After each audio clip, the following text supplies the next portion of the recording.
Hello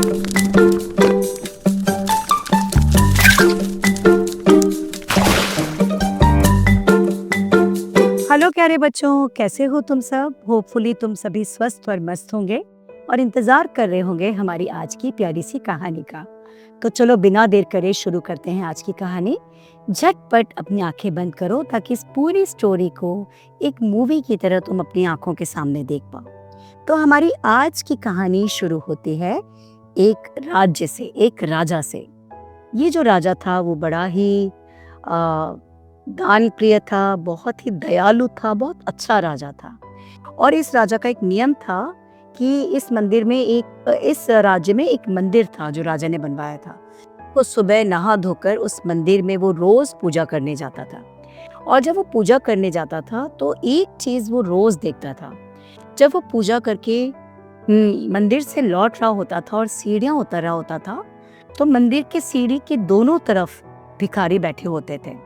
तो एक भिखारी जो था, जिसका नाम भीखू था, वो हमेशा कहता था कि राजा, तुम्हें भगवान ने बहुत दिया है, कुछ मुझे भी दे दो।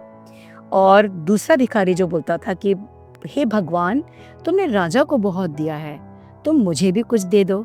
तो इस तरह से जो एक भिखारी था वो बोलता था कि तुमने राजा को बहुत दिया है, तो राजा आप मुझे भी कुछ दे दो, है ना, राजा से मांगता था। और दूसरा भिखारी जो था वो ईश्वर से मांगता था कि ईश्वर, तुमने राजा को बहुत दिया है, थोड़ा मुझे भी दे दो। और ये दो तरह की बातें राजा जब पूजा करके मंदिर से लौट रहा होता था वो रोज सुनता था। और आके एक दिन वो बातों का मनन करने लग गया, सोचने लग गया। तो उसने सोचा कि एक भिखारी जो है वो भगवान से मांगता है कि भगवान, तुमने राजा को बहुत दिया है, मुझे भी दे दो। वो भगवान से मांगता है। लेकिन दूसरा भिखारी जो है, जिसका नाम है भीखू, भीखू कहता है कि तुमने राजा को बहुत दिया है, राजा मुझे काश कुछ दे दें। तो उसकी आशा मुझसे है, वो भगवान से नहीं बल्कि मुझसे चाहता है।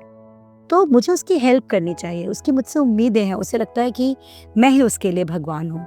तो मैं उसकी ज़रूर हेल्प करूँगा। भीखू की, जो हमेशा बोलता था कि तुमने राजा को इतना दिया है, तो राजा काश मुझे भी थोड़ा कुछ दे दें। राजा को कुछ ज़रूरी काम से राज्य के बाहर जाना था।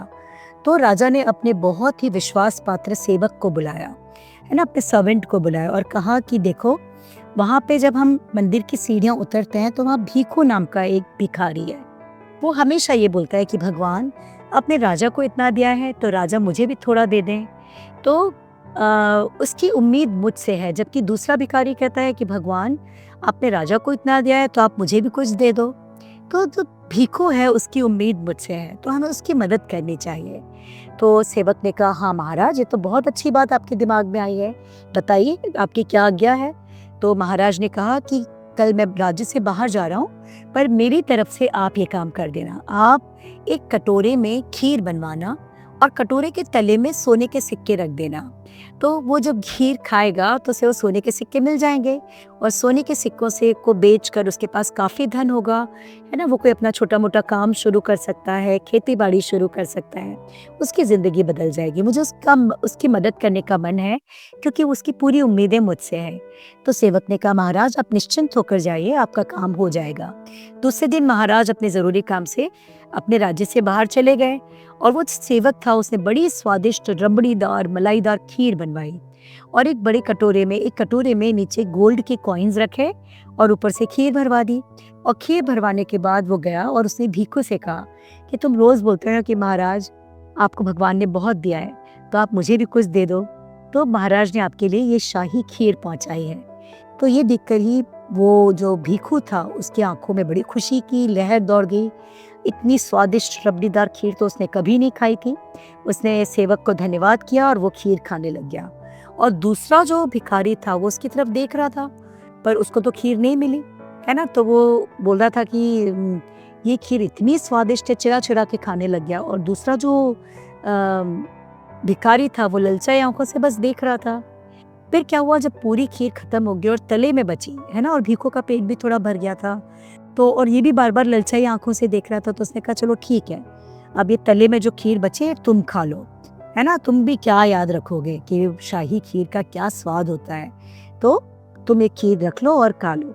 तो इस भिखारी के मन में आया कि तले में थोड़ी सी खीर है, मैं इसे बचा के ले जाता हूँ, मैं इसको घर ले जाके अपने बच्चों को, अपनी वाइफ को भी दूंगा, उसके साथ भी शेयर करूंगा। ये सोचते हुए उस तले की खीर को उसने खाया नहीं, बल्कि वो उसी वक्त इस खीर को लेकर अपने घर चला गया और कहा कि मैं इसको अपने बच्चों के साथ खाऊंगा। और जब वो घर गया और उसने बच्चों से कहा कि देखो ये शाही खीर है, और अपनी वाइफ को बुला के कहा, तो शाही खीर को देखकर उनकी आंखों में एकदम से चमक आ गई और वो बहुत थोड़ी सी तले में ही बची थी, पर वो स्वाद लेकर उसे खाने लगे। जैसे ही खीर खत्म हुई तो नीचे वहाँ उसमें सोने के सिक्के रखे हुए थे। सोने के सिक्के देखकर इन सब की आंखों में चमक आ गई और फौरन इस भिखारी ने सोने के सिक्कों को धोया, धो के इसे मार्केट में बेचा। बेचने के बाद इसने छोटी सी जमीन ली, अपने लिए छोटा सा घर लिया, बीज लिए, खाद ली, बैल ली, गाय ली और उसने अपनी खेती बाड़ी शुरू कर दी और उसने एक भीख मांगना बंद कर दिया। राजा जब लौट कर आए कुछ दिनों के बाद, तो राजा ने देखा कि वो भिखू जो हमेशा बोलता था कि हे भगवान, तुमने राजा को इतना दिया है, मुझे भी कुछ दे दो, राजा मुझे कुछ दे दें, तो वो तो वहीं बैठ के भीख मांग रहा है, लेकिन दूसरा भिखारी वहां नहीं है। तो राजा की ये बात समझ में नहीं आई। राजा ने अपने सेवक को बुलाया कि सेवक, पता लगाओ कि वो खीर हमने दी थी उसका हुआ क्या। तो सेवक ने जब पता लगाया तो पता चला कि भीखू ने ऊपर ऊपर की खीर खाकर नीचे की बची खीर उसे दे दी थी। वो घर ले गया, घर ले जाकर उसने सोने के सिक्कों को बेचा, अपनी ज़मीन खरीदी, बैल खरीदे, हल खरीदे, बीज खरीदे, खाद खरीदी और इस तरह से वो अब खेती बाड़ी करके अपने फैमिली के साथ खुशी खुशी रह रहा है और भीखू वहीं का वहीं है। तो राजा को ये बात समझ में आ गई कि सचमुच देने वाला भगवान ही है। अगर भगवान की मर्जी है तो वो तुम तक वो चीज़ पहुंचा ही देगा, वो संसाधन, वो प्रॉपर्टी, वो संपत्ति, वो ट्रेजर तुम्हें मिल ही जाएगा। और अगर उसकी मर्जी नहीं है तो वो तुम्हारे पास आके भी तुम्हें नहीं मिलेगा। तो सबसे बड़ा दाता जो है, दानी जो है, देने वाला जो है, वो भगवान है, ईश्वर है। हमेशा हमारी कोई भी प्रेयर है वो हमें ईश्वर के चरणों में रखनी चाहिए। और हमारी प्रेयर क्या होनी चाहिए? हमारी प्रेयर ये होनी चाहिए कि ईश्वर हमें बुद्धि दो, हमें शक्ति दो, ताकि हम अपने जीवन को सुंदर बना पाएं, है ना। अगर हम ये कहेंगे भगवान आप आके हमारे लिए ये कर जाओ, हमारे लिए ये कर जाओ, हमारे एग्ज़ाम में अच्छे मार्क्स दिलवा दो, कुछ भी नहीं होने वाला। अगर आपको सचमुच एग्ज़ाम के लिए अच्छे मार्क्स चाहिए या कोई और काम जो आप चाहते हो कि हो जाए, तो आपको ईश्वर से यही प्रे करना है कि God give me wisdom, give me courage so that I can do it. मुझे बुद्धि दो, मुझे शक्ति दो, ताकि मैं इस काम को कर पाऊँ। काम तुम्ही को करना होगा, कोई भी नहीं करेगा। तो यही थी हमारी आज की स्टोरी। जो लोग कर्म करते हैं उन्हीं का भाग्य भी साथ देता है। भाग्य और कर्म दोनों मिलकर इंसान की डेस्टिनी बनती है। तो यही थी हमारी आज की स्टोरी और हमारी स्टोरी का लेसन। अगर आपको ये कहानी पसंद आई हो तो अपने friends, relatives, neighbours, cousins, school friends सबके साथ शेयर करना ना भूलना और हमारे चैनल को झटपट सब्सक्राइब कर लेना। तो बहुत सारी ब्लेसिंग्स के साथ अब हमारी स्टोरी को वाइंड अप करते हैं। Take care, bye bye.